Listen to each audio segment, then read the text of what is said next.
is another week, the Israel Update, and the question is, where in the world is Hanok Young? They used to have that show, where in the world is Carmen Sandiego? I was Actually, thinking I'm in more of Waldo. Yerushalayim. Where's Waldo?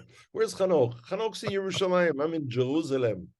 I got to spend the entire day in Shomron today, so I'm all pumped up. I'm kind of liquored up from the Har Bracha winery. Nir kept saying, "Here, Hanok, come here, Hanok, here, Clayton, I miss him. Tell him I love him." Yes, that was great. Baruch Hashem, my Clayton. So it was great. It was really neat. So what else can I do? Man, this governmental negotiation Yeah, and let's make a deal here in Israel crazy. it would perm my hair if I had enough hair to perm. Um, it's kind of funny on memories on Facebook. These three pictures of me came up, one Mm-hmm. from age 16, one from 17, one from 19. I'm like, man, I had all this brown hair. What happened to it? Anyway, It it is got what it left is. as the book says, it got left behind. Yeah, no doubt about it. I also put up, I got a great shot from Har Kabir, Mount Kabir, looking towards Har Bracha, Har Eval, Yeah. and just then light was coming down from the heavens on Har Bracha. Wow. It was so cool. Oh, Anyway, cool. I Yeah. was there at a later part of the day than I usually am. Mm-hmm. So that was really neat. Yeah, lots going on here. Well, one thing There, is that there was I did not get the update. I've been going crazy today. This is my third broadcast of the day.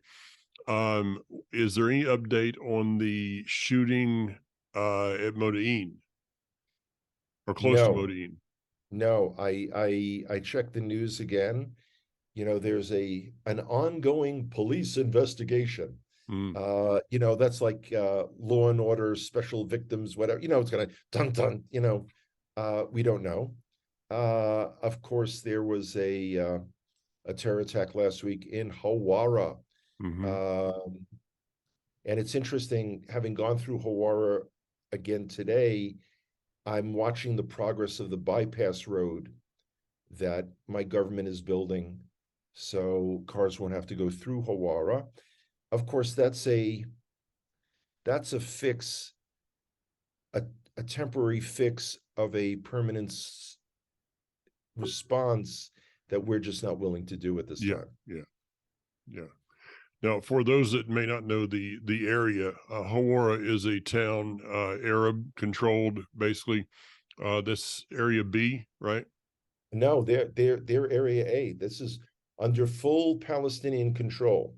Okay, but if something happens, the IDF is able to go in there immediately. Yeah. I mean, in theory, it's supposed to be, PA security, Area B, but it's not.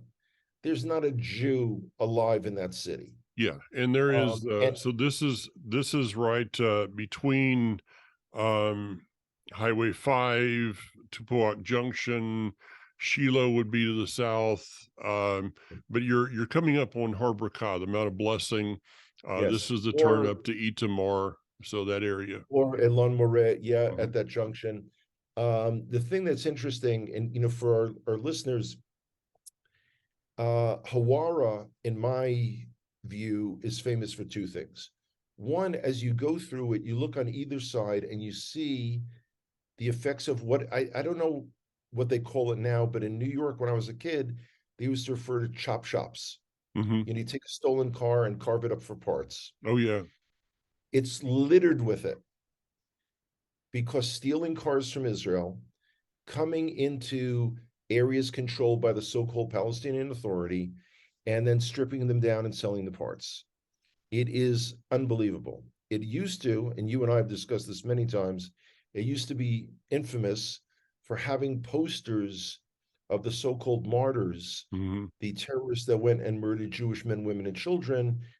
Those have, gotten weathered and blown away or were taken down by people from the local Jewish communities. So it's not a happy place. Not a No, it happy place. isn't. And we've seen that firsthand. We were at the B'nai Yosef Congress a number of years ago, and Ephraim and Ramona Frank walked out, and they didn't have their car. Yeah, I haven't thought about that for a long time, but yeah, they go steal a Jewish car, Jewish-owned car. The car Mhm. itself is not necessarily Jewish, not necessarily Christian either. It's kind of, I just realized, that's one of those expressions. It was a Jewish car. It's like, when people say, what is Chalav Yisrael?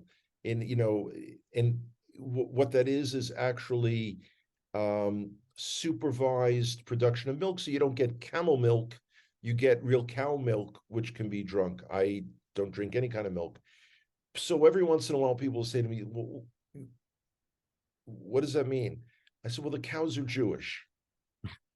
What do you mean the cows are Jewish? So I said, yeah, there's a Brit Milah at 8 days old. There's a bar mitzvah at age 13.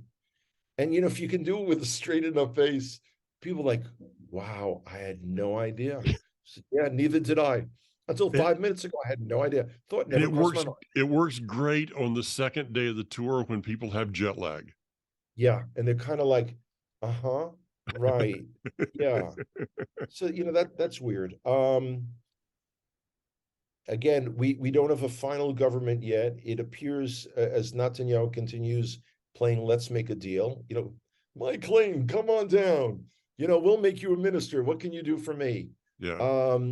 And what's interesting is the organized part of the alleged American Jewish community is basically sweating cows on this one because the government appears to have many right-wing, quote unquote, personalities and ultra-Orthodox. First of all, the ultra-Orthodox have been in the government many, many times. Hmm. And just so our listeners here, they are not right-wing. Yeah. They do not support Judea and Samaria. They did not try to block the surrender of Gaza back in 2005. And people say to me, so Hanoch, what do you think? I mean, like, is Israel going to lose support?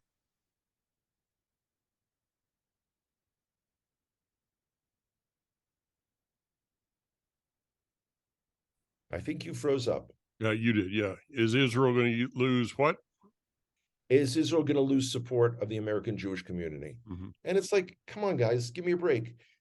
This is a community that has the education, affluence, knowledge, skills, and ability to come on Aliyah and make a tremendous difference in Israeli society. And they have chosen not to. Yeah. So, in the immortal words of Gone with the Wind, frankly, Scarlet, yeah, I mean, I Yeah. don't care. Mm-hmm. They've written themselves out of the game. Yeah. Basically irrelevant. So, government to the side, I saw that there was also a shooting in Ophir. Was that, I just saw a headline real quick there. I can check. You mean Ofra? Ofra. Yeah. Ofra. Okay, Yeah. that's in the Shomron. I've been there. Yeah. Yeah. Let me take a look while you're talking. Why don't you bring something else up in the meantime, and we'll see what I can come up with. Let me Well, see here. here's the problem that we're running into is that terrorism is becoming more and more. And the things that are happening, the shootings, this has gone now from rocks to bullets. Um, this is not going the right direction. Hello. Yeah. Okay. Nobody's trying to do anything about it. It appears. Okay. Our security services have been going from sleepless night to sleepless night to root out cells. The problem is there's a lot of, like fools that get up in the morning and say, yeah, I work in Israel. I have a work permit. My family's fine. But whoa, I could be a martyr. All I have to do is kill some Jews. Mm-hmm. And they go and they do that. Mm-hmm. Um, The reason it's escalated in places to bullets is simply because the Palestinian Authority, that since 1993, the Oslo Accords, were tasked with providing security. Now, there's a number of internal groups within the so-called PA that are fighting for control. And it seems the more militant, the more crazy you get, the better they are. Mm. You've got Mahmoud Abbas, who, as president of the PA, was elected for a 4-year term 17 years ago. He has never, or he's never fessed up to, he was the guy that arranged the funding for the Munich massacre at Mm. the Olympics in 1972. That's 50 years ago. Wow. And these, it's interesting, and I'll quote Rav Kahana on this. In Israel, we have militant terrorists and we have moderate terrorists. It's insane. Mm. It's absolutely insane. Don't expect many changes from whatever government Netanyahu puts, fields. Mm-hmm. It's just the way it is. Now, what about I saw a headline the other day about relations with Saudi Arabia. That's always, that flirtation continues. Okay. It's kind of like, no, we're not going to normalize relations with Israel until the Palestinians are taken care of. On the other hand, Saudi Arabia's main enemy is Iran. Who could Saudi Arabia work together with that could help salvage their kingdom from an Iranian attack? Hmm. And that's only Israel. Now, a very interesting thing happened about 2 weeks ago. Didn't get a chance to discuss it. There was a Druze teenager, Druze, Druze, for Mm-hmm. our listeners. That is a group that is an offshoot of Islam. The Druze in Israel are very loyal to Israel. They're great fighters. They serve in the army, have a great reputation. I believe he was 17 years old. Poor guy got into a very serious car accident in Jenin. Now, one of the local terrorist groups, there are several of them, one of the local terrorist groups heard there was an Israeli in the hospital. They went and disconnected his life support and took his body, hoping to hold it hostage. Well, he wasn't in the army, he was 17 years old, but the Druze are not Jews. So the first thing they did was they blocked Route 6. Our army and police did not attempt to clear them. And they put all kinds of pictures and videos on social media of Druze locked and loaded. And they said if the body is not returned in a day, they're going into Jenin and get it themselves. Hmm. The body was returned. The bottom line is you don't negotiate with terrorists. You don't deal with terrorists. You give them what they deserve. Strength, power, Mm-hmm. and decisive response. Well, this really goes to this week's Torah portion when I just taught on this morning of Jacob and Esau. It says that Jacob sought to appease Esau. The word there, of course, is I believe it's kafar, which is to cover. It's the same word that was used with Noah's Ark, but basically, it's cover up rottenness. It's let's just kind of push it off and Exactly. think that it's not going to happen, and maybe if we give in this time, they'll forget about us, and another generation can handle it. Look, at Yeah, some point in time, this thing's got to be dealt with. And I personally don't see that the American government is going to step in and help you guys. no. I'm not seeing that your government's going to step in and help. So, what is it going? A Okay. rhetorical question, of course. What's it going to take?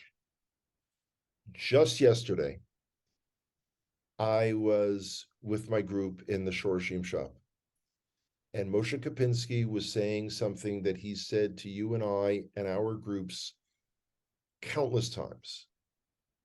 HaShem is on the move. Yeah. Things are being stirred up all over the world. You look at Taiwan, you look at North Korea, you look at Ukraine, Iran, you name it, the world, and even Iran still has this ongoing internal Mhm. turmoil. Where it's going to, I mean, we people of faith know where it's going to wind up. The hope and prayer is that we won't, we and those that we love will not have to suffer through this process. You know, Um, yeah, go ahead. I'm sorry. no, just listening to you talk, first of all, it reminds me why I love you so much and why we're so close. You would have loved listening to Rav Kahana. Oh yeah. And I mean, and it just it be and what upset people so much in the 1970s, he came out with "They Must Go," and in the Torah, it's very clear: if you do not displace the inhabitants of the land, they will forever be like thorns in your eyes. Hmm. And you know, Rav Kahana, again, who was murdered by Al Qaeda in New York in 1990, when he said, he said they'll bring upon us, an intifada, and it's not going to be gas chambers and crematoria, but hatchets and cars. He didn't say cars, but we've seen it. Hatchets and knives as they attempt to take us apart one at a time. This is a time for emunah. This is a time for strength.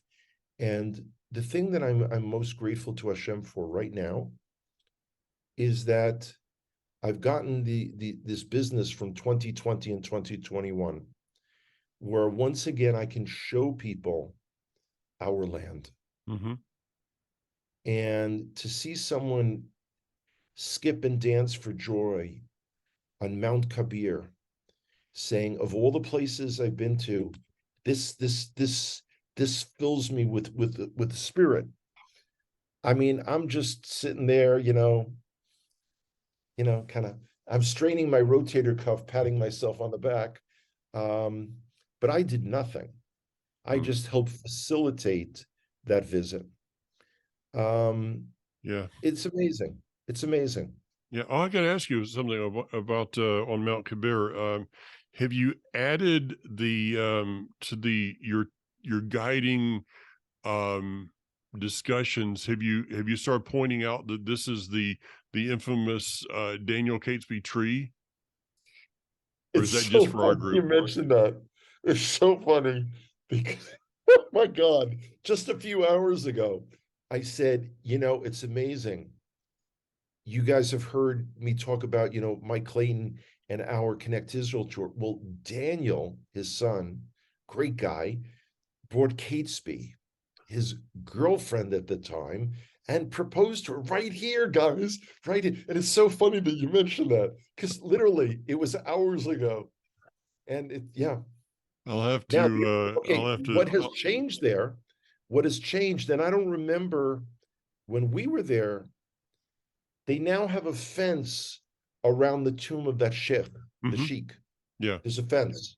Yeah. I mean, we used to be able to go in and, Oh kind of yeah. lean out the windows, but Yeah, but yeah. things change. Back to our conversation, and I will forward that to Daniel and Catesby. But that's funny. I cannot remember who said it. It may have been Kempinski. I don't know.